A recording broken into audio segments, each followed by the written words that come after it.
Our first speaker this morning, he has like the best voice I have ever heard in my entire life. I kind of want to kidnap him so he'll just read to me all the time, but that's illegal. So ladies and gentlemen, please give a warm welcome to Seth Andrews.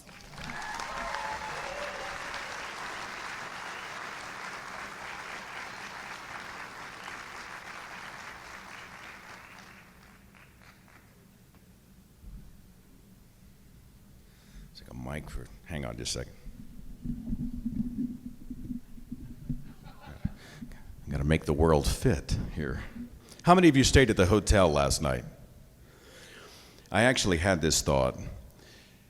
When I turned on the tap water, I actually had the thought, because you are neither hot nor cold, but lukewarm, I will spew you out of my mouth. Like, we got first world problems, right? Like, I didn't have hot water. I was shaving this morning, and I thought, I hope the bleeding stops before 9 o'clock this morning as I'm up here. It is an honor to be here, to have been part of this amazing event. It's my very first Skepticon, and I just couldn't be more excited. I'm so excited to be here. Thank you for the honor and the privilege. For those who don't know who I am, I'm a former Christian radio guy, a product of a very fundamentalist Christian home, Christian school, spokesperson for Youth for Christ, Christian broadcaster, starting in 1990 until about 2002. And so I came late to the skeptic party, but I did arrive, and it's good to be here. And I now try to use my abilities as a broadcaster, producer, and storyteller to go out and speak out against the falsehoods that were sort of drilled into me and those like me from my earliest memories. And so we've got a weekly radio podcast, and thank you. How many of you are podcast listeners? Can I see? Wow, thank you.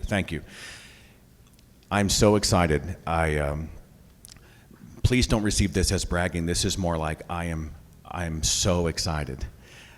We are on track this month to have 700,000 monthly downloads, and we may hit 1 million by spring. Thank you for listening. Thank you. It's one of my favorite parts of the week, and it wouldn't be there if it wasn't for you. I find myself often frustrated because I am trying to help other people. I'm trying to deliver what Dr. Peter Boghossian on the radio a few weeks ago called micro-inoculations to the faith virus, right? And so you and I are out there having conversations with theists and deists, and we're having this. And I find myself, honestly, and this is just the human part of me, frustrated because science gives us something new every day, but religion has been giving us the same stuff over and over. And I'm having the same arguments over and over and over and over and over. Anybody feel that frustration? Like, come on.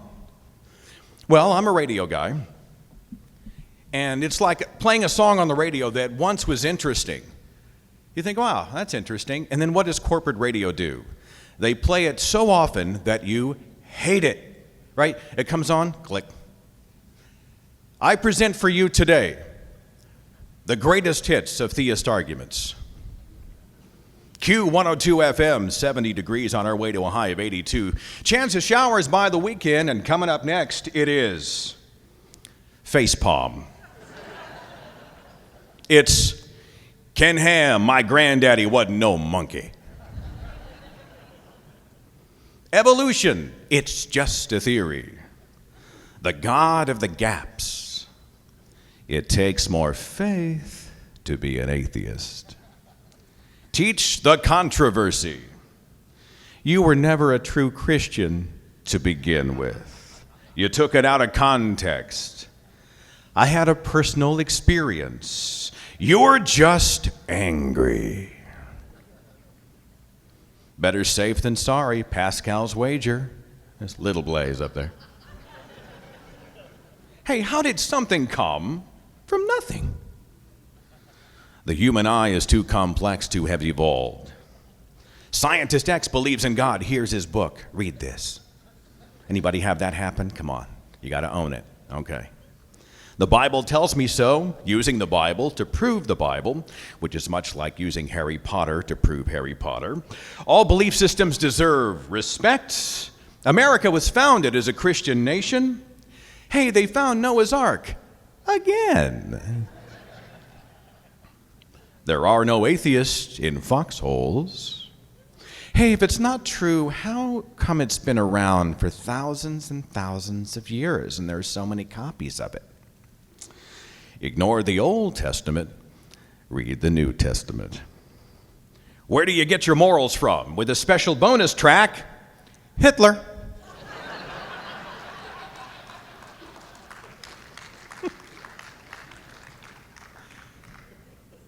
You've killed God because you want to be gods. It's not a religion, it's a relationship. Charles Darwin gave his heart to Jesus on his deathbed. I had an out-of-body or near-death experience. I traveled to heaven and saw the pearly gates. There are no transitional fossils. Prove he doesn't exist. Why are you stealing my joy? For someone who doesn't believe in God, you people sure talk about him an awful lot. I think you've got a guilty conscience. I think it's the Holy Spirit that's tapping on your heart, and you need to obey, don't you? And you got to help me out with this one. You may not believe in him, but he... They call these credible arguments for God. You and I call them a weapons-grade facepalm. How does this happen? Well, when I was a young person, I was fitted with God glasses. And God glasses, these rose-colored glasses through which you see the world, have blinders on each side. And we are trained from an early age to keep our field of vision narrow. And this was a point of pride. Anybody know what this is? Right? It's the answer to the ultimate question about life, the universe, and everything. Any Douglas Adams fans in the room? Oh, yeah. The rest of you, shame on you.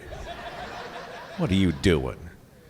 You go read you some Hitchhiker's Guide as soon as you can. The guy was a genius.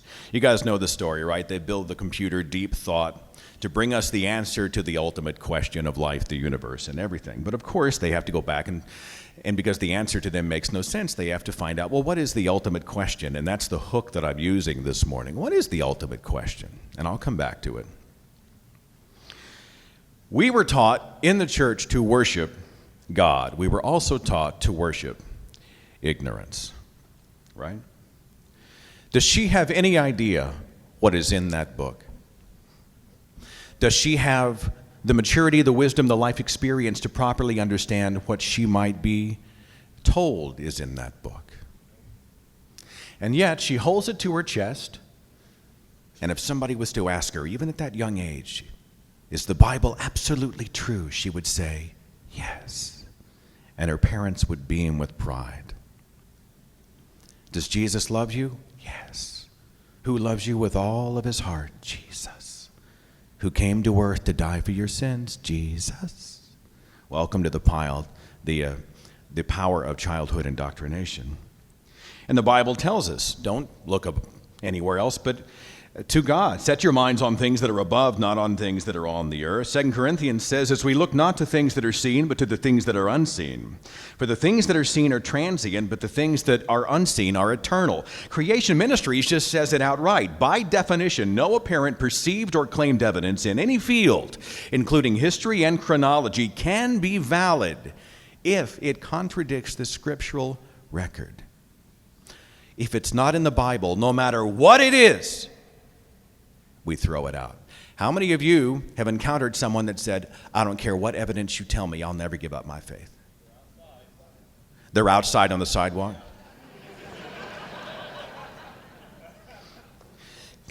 Can I speak to them for just a second? Let me speak about this.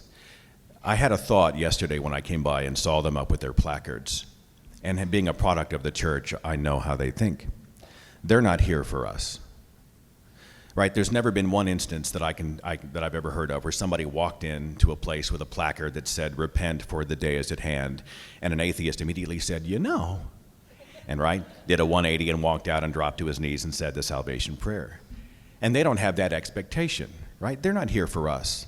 They are here so that on Sunday they can go back and say, yep, we went out on Saturday. We went out and did battle with the devil. Good work, everybody. Good work, right? They're patting themselves on the back and congratulating themselves for being soldiers in God's army. You know, this isn't about conversion. This is about affirmation. These people might look at the white-hot candle of science and say, hit it with your Bible. Now, here's a great example of how the church teaches people, especially young people, to worship ignorance. Anybody know who Joyce Meyer is? She's a millionaire author and evangelist, in that order. And she has written a book called Battlefield of the Mind for Teens. Now, Dale McGowan brought this to my attention, and I told him I was going to use it in the speech. She wrote a book, and it's for teens and for the parents of teens.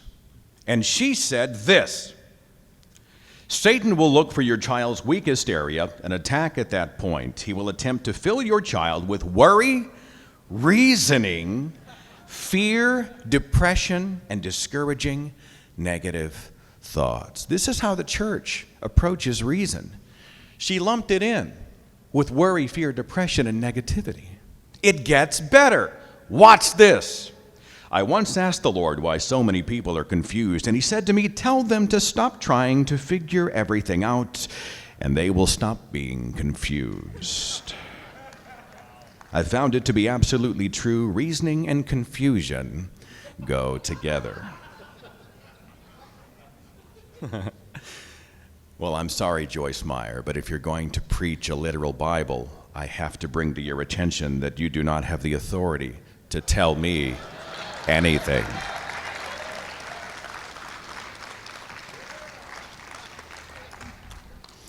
How does any woman support and endorse and promote that book?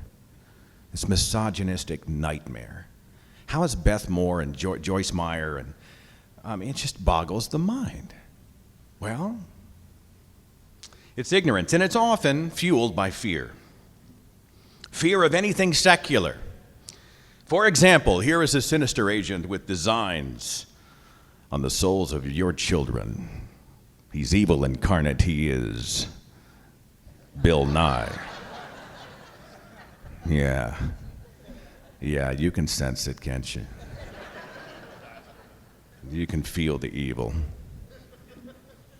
In August of last year, Bill Nye said on a Big Think video that was released online this. He said, evolution is the fundamental idea in all of life science, in all of biology. It's very much analogous to trying to do geology without believing in tectonic plates. You're just not going to get the right answer. Your whole world is going to be a mystery instead of an exciting place. Well, that couldn't go unchallenged, so Ken Ham weighed in, and he said this: Bill Nye, who is really the humanist guy, is out to get kids and brainwash them into secularism and atheism. We need to do all we can to capture these kids for the Lord Jesus Christ. Yeah, Bill Nye's the guy indoctrinating kids. Here is how prevalent this kind of fear of secularism is interwoven into our culture in ways many people do not even think about. Dictionary.com is one of the most widely used online dictionaries in the English-speaking world. If you go and look up the word godless, one of the definitions for godless is wicked and evil. If you have no God, you're wicked and evil. And so we look up, right? Always looking up. Don't pay too much attention down here. Don't pay no attention to that man behind the curtain, right? Keep looking up. I agree with Dawkins. I'm against religion because it teaches us to be satisfied with not understanding the world. It's the reason you and I continue to have to tell people that the Shroud of Turin is not proof that Jesus was alive, right? It was debunked, soundly debunked. It's the reason we have to tell people that the Grand Canyon wasn't created 4,000 years ago in 5 minutes by a global water event. It's the reason we have to tell people that we aren't a Christian nation. It's the reason we have to tell people that that is a mound of dirt and not a floating zoo that has been waiting for us to discover it. It's the reason that schools, like the school in Louisiana, private Christian school, is teaching in their science book that dinosaurs and human beings coexisted. This is one of the main ID or young Earth creationist arguments. Well, you know, actually we did coexist with dinosaurs, and they used the Loch Ness Monster as an example. They are teaching that the Loch Ness Monster has been sighted by a small submarine and quite possibly is a plesiosaur. They're teaching this to these young skulls in Louisiana. It's the reason places like the Creation Museum exist. Have you guys, who's been to the Creation Museum? I'm still a little bit dead inside. The rest of you, go online to YouTube and look for my video called Atheists at the Creation Museum. Last year, I grabbed a group of infidels in Kentucky, and I took a camera, and we toured the whole thing, and I did a video on it. It's 12 minutes long, and it's Ken Ham's House of Horrors. It is it's nonstop guilt. Blames us for everything, from gang violence to the Nazis to disease. I mean, it's just horrible. It's just horrible. But don't have time to show you the whole video, but I had to show you this clip from the video, all right? This is what you're looking at when you pay. What's the admission price? 20-something bucks a head to get in that sucker. Here's the kind of thing you will see. Here's Adam in the garden, tropical garden, with his lamb. Do you see it? And his penguin and his vegetarian dinosaur. After all, the dinosaurs only developed the taste for blood after the fall of humankind. Before that, they were happy, clappy vegetarians. In fact, did you see the one article a few years back from the Creation Museum worker who explained that the long incisor teeth were used to crack coconuts? It's the reason we have to put up with this stuff on Facebook every day. Have you guys seen this? How can you look at this and not know that the hand of God is not protecting us all? It's not even a good Photoshop job. Here's the original photograph, by the way. It's the same reason people can claim that God helps Tim Tebow score touchdowns while 30,000 people starve to death around the planet every single day. It's the same reason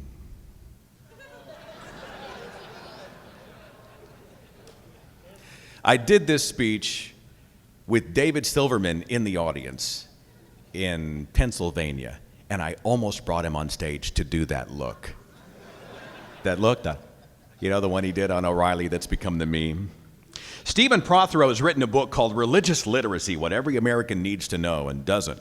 And they surveyed religious and non-religious people alike to find out, all right, maybe they're ignorant about the world. How much do they really know about their own Bible? The Bible they claim is truth, is absolute fact. Let's find out. And so they surveyed, I think the survey was over 1,000 people, both religious and non-religious. And the results were fascinating.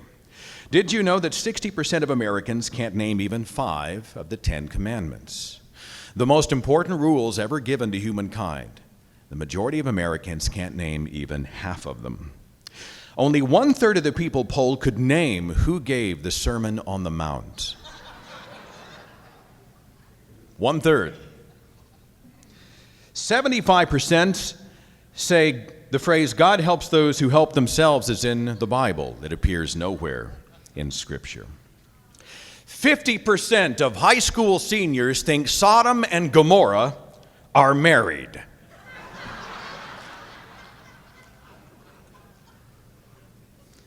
%10 of people surveyed think that Noah's wife is Joan of Arc.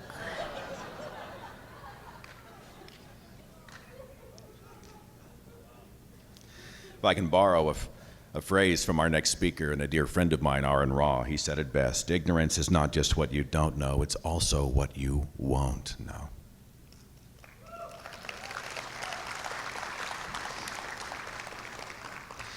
Now, I think it's hugely tasteless to shill for your own merchandise table when you're on stage, and I would never think of doing that. And I want to just say how much I feel that's inappropriate. No. If I may, though, I reference in the book that I've written called Deconverted, an encounter I had with a mother and father, and those of you who have strained relationships with religious parents can probably relate, where there's an undercurrent of sadness and disappointment and shame and grief in everything that you do, even the most harmless of conversations. You can tell that they feel they failed, you failed, it's a black eye on the family. And we finally got a chance, this was a couple of years ago, we went to lunch and we had a whole lunch where we didn't talk about religion and we didn't argue. It was good. Man, it was good. We got to be a family. And then as we were walking in the parking lot to the car, my mom said, "Hey, come up to the car real quick. I got something for you. I want to give you a book." And I had what they call an oh shit moment, right? Oh shit.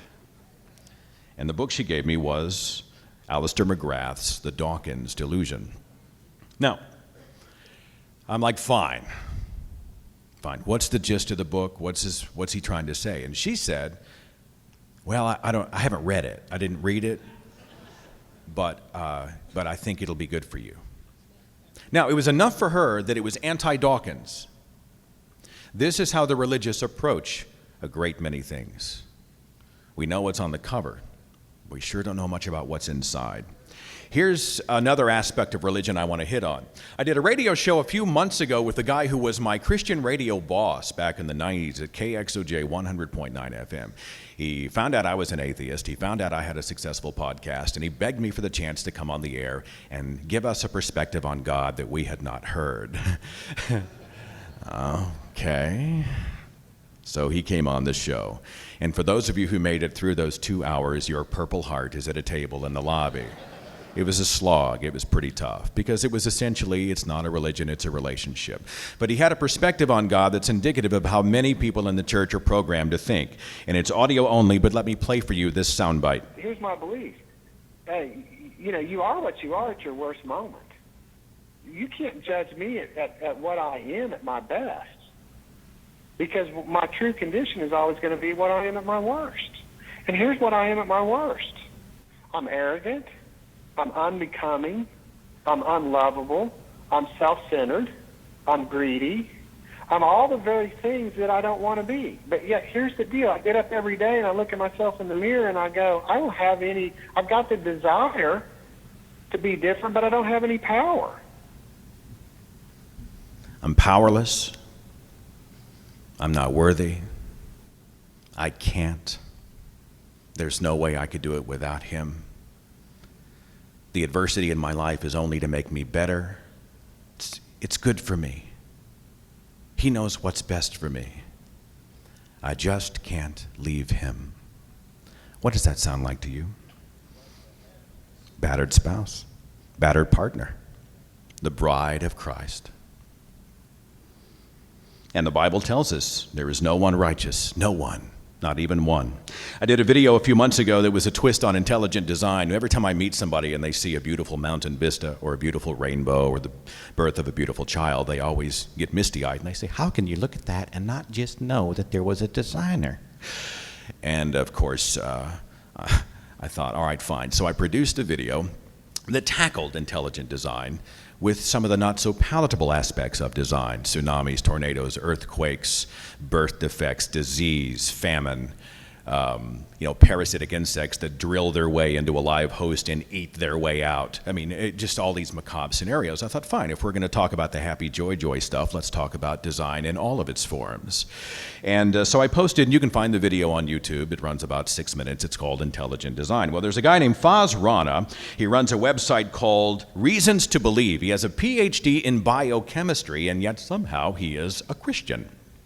And he produced a response video to my video explaining how this kind of stuff could happen, these horrible things, and why it makes sense in the construct of design. If you want life on a planet, you have to have tectonic activity. No tectonic activity, no life. To have a planet without earthquakes would be to have a planet without life. And it's important to note along these lines that a recent study done by 2 engineers published in Nature demonstrates that over 83% of the deaths that result from earthquakes in the last 3 decades has been directly attributable to government corruption. That is, that it's due to moral failing on the part of humanity, not due to the nature of the world that we live in. Earthquakes are caused by our moral failing.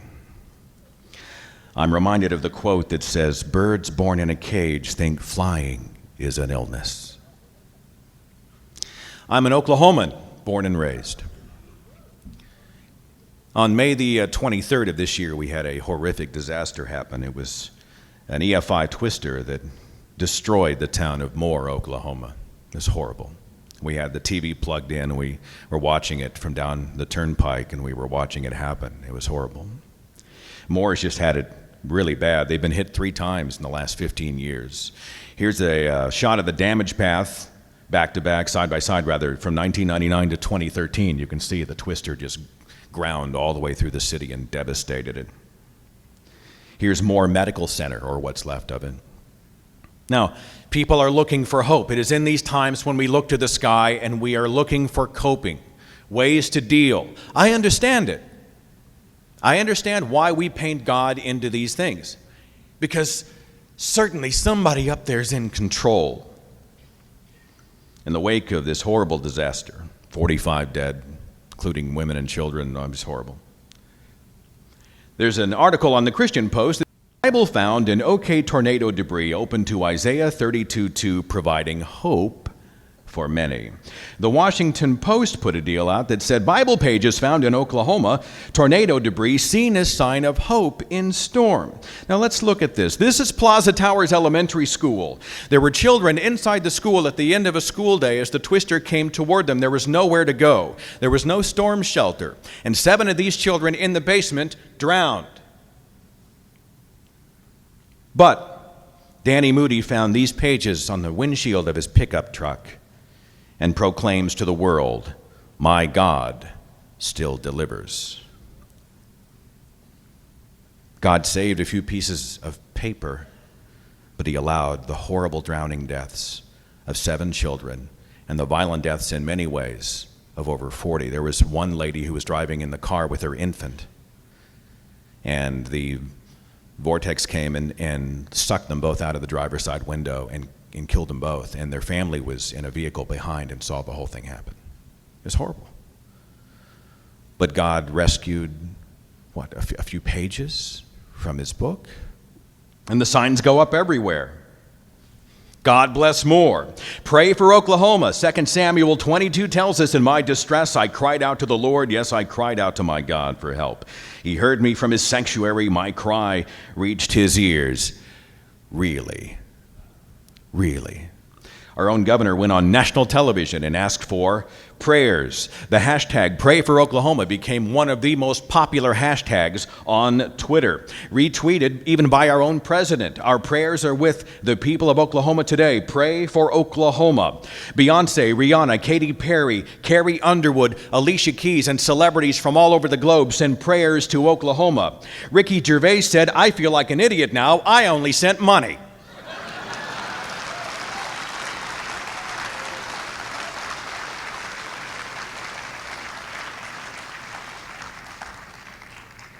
And to his credit, rather than just draw attention to the problem, he decided to be part of the solution. He put up the hashtag, "Actually do something for Oklahoma."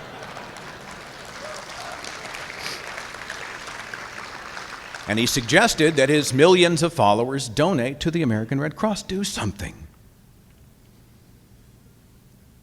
But look at us. As believers, we would look up and say, for our light and momentary troubles, our light and momentary troubles are achieving for us an eternal glory that far outweighs them all. You know, thank God there wasn't $5 billion in damage instead of just 2. Praise Jesus. Thank God there weren't 14 children drowned in Plaza Towers Elementary School instead of just 7. Thank God there weren't 2 mothers and their babies sucked out of a driver's side window. Praise Jesus. They look up at the sky and they just remind themselves that it's all part of the plan. It's all part of the plan. Ignorance quite often fueled by fear. Fear of hell, fear of the unknown. They've been trained to fear science. They've been trained to fear questions, curiosity.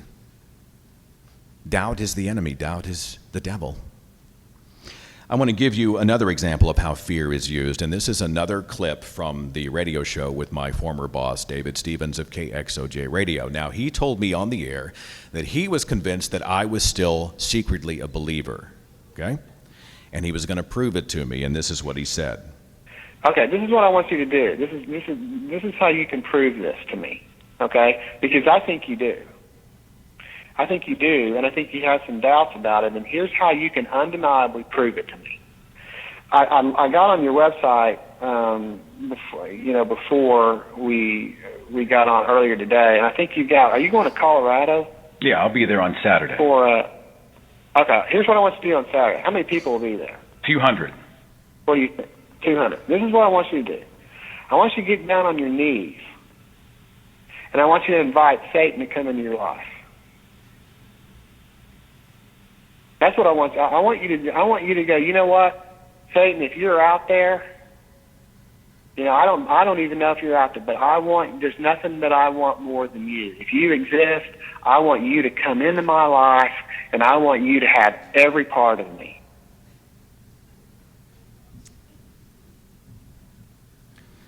All right.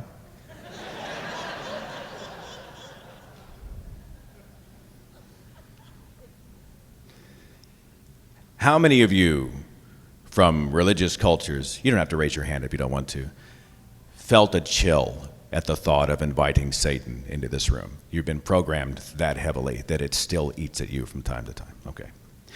Well, I've got two problems. The first thing is my days of bowing down are over, right? They're over.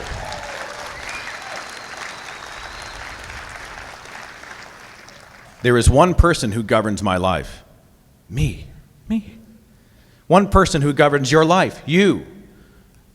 So it would not be truthful for me to say, I want you to come in and be the Lord of my life, because absolutely not. There is one person who governs my actions, who takes responsibility for me, and that's me, period.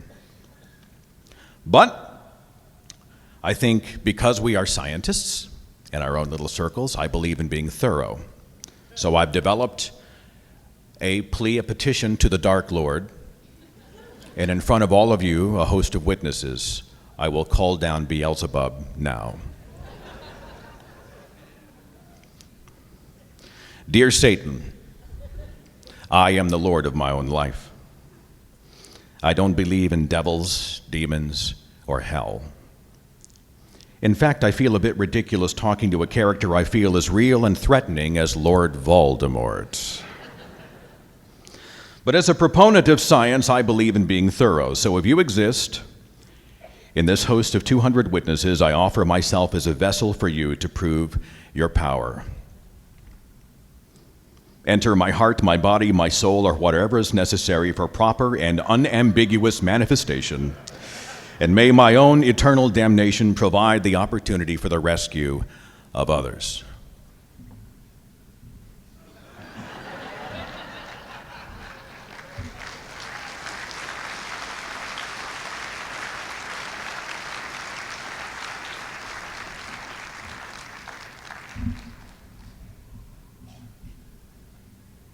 You guys feel anything? Right? It's the monster in the closet. And you and I are not children anymore. This is a mechanism for control. Make people afraid to ask questions and see the world as it is, lest the Dark Lord take them down to hell forever. It's funny, when I did this prayer a few cities ago, some people got pissed off because I added this. I said, hey, as long as you're coming, could you bring me a cherry cheese Danish and an espresso? It took me a couple of years to get over my fear of hell. Like, what if I get this wrong kind of a fear. But now I see it for what it is. Right? If somebody threatens you with hell, you know it's desperate. You know they can't beat you with the facts. They can't beat you with the evidence. So now, well, you don't want to go to hell, do you? Or the hugely convincing argument, well, just in case, you be a believer just in case. Yeah, that's true conviction right there. Carl Sagan once said, avoidable human misery is more often caused not so much by stupidity as by ignorance, particularly in our own ignorance about ourselves. We're afraid to ask the ultimate question. What is the ultimate question? Well, I'm going to cheat because I believe the ultimate question is different for all of us. I think it is the question that sets us free. Whatever that question is that we were forbidden to ask, the question that starts us on the road to reality, the question that helps us to break the bonds of dogma and superstition, whatever that liberating moment was when you finally said, I'm going to ask this without fear and I'm going to find the answer. That's for you, the ultimate question. I believe the ultimate question is asked without or in spite of fear. It's more interested in facts than comfort. It's designed for knowledge over belief. It includes the whole of humanity and not just segregated portions of it. It won't allow the answer to be a cheat. It's not afraid to hear, we don't know yet. It's asking a voice that's prepared to speak alone against a roaring mob or a deafening silence. And it represents curiosity, passionate curiosity, defiant curiosity about the things that we are told we are not supposed to know. On a plane toward the Colorado Secular Conference, I just had this. People ask me what my role is in the movement. I'm still trying to figure it out, right? I think we're all doing what we do. I'm not a great thinker. I'm not the thinking atheist is not a person. I'm certainly not the thinking atheist. I'm the dumbass who took 30 years to figure out that donkeys couldn't talk, right? But you and I come from a culture where when we ask these ultimate questions, people start to tell us, look, you're thinking way too much on this, right? Right? Go with the Spirit. You need to go with your heart. You need to take it on. Now, I want to create an environment where we said, no, let's think about this, whatever it is. We can all be thinkers in our own circle. And I also wanted to encourage people that it's okay to speak in your own voice. It's okay. And so as I was on the airplane, I wrote a letter and read it before the Colorado Secular Conference, and I take this letter with me everywhere I go. And with your permission, I'd like to just read it for you tonight. It takes about 5 minutes. But it's the thought I want to leave you with today. And so if you'll indulge me, I'll just read it word for word, okay? It goes like this. You learn a lot about people when you declare that you're not going to live your life by their rules. And many in this room know well the consequences of doing something so shocking as to be an individual, a singular voice, an often inquisitive voice with its own tenor, its own style, its own song, its own message. Only raise your hand if you're comfortable, but how many of you have experienced a kind of personal or professional consequence for your non-belief? Okay. We live in a world where conformity is comfort, and we all know well how comfortable people can become. So many voices out there are merely an echo, a hand-me-down from a previous generation and the generation before and the generation before. Breaking that cycle is unthinkable. And why would they ever consider it, as the cloak they inherited feels so warm and safe? Everyone around them looks like them, walks like them, talks like them, everyone except for you. They not in agreement, you raise an eyebrow of doubt. They just know the answer. You just know the answer raises many more questions. They take security in staying on the narrow path. You take security in carving a path of your own. But this is not what was expected of you.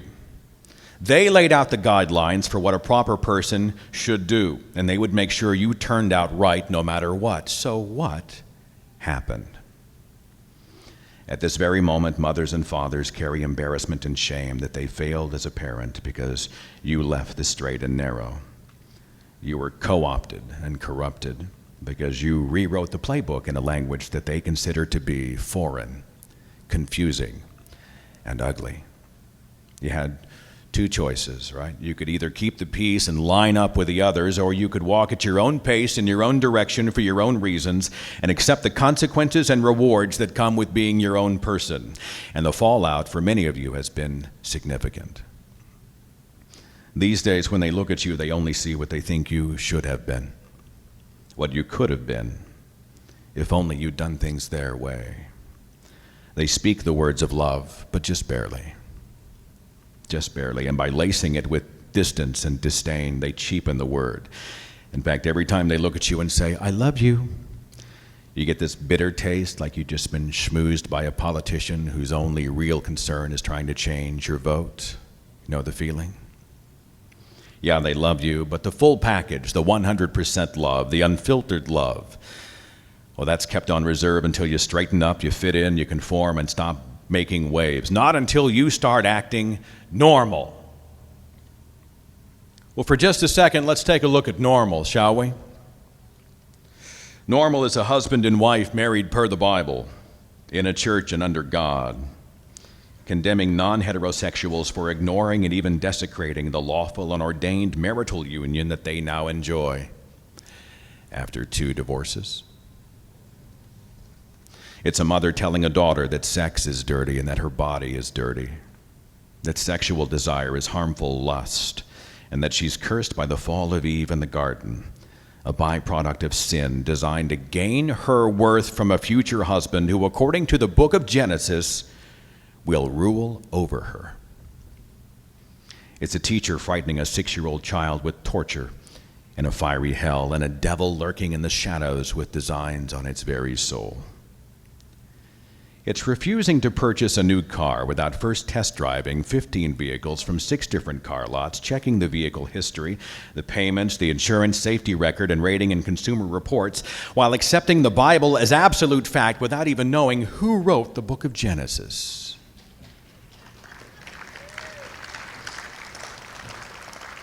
It's a church communion ritual where the men, women, and children gather to symbolically eat flesh and drink blood. It's thanking God for food grown and prepared by human hands. It's giving God the glory for providing that new car that came with a 5-year payment book.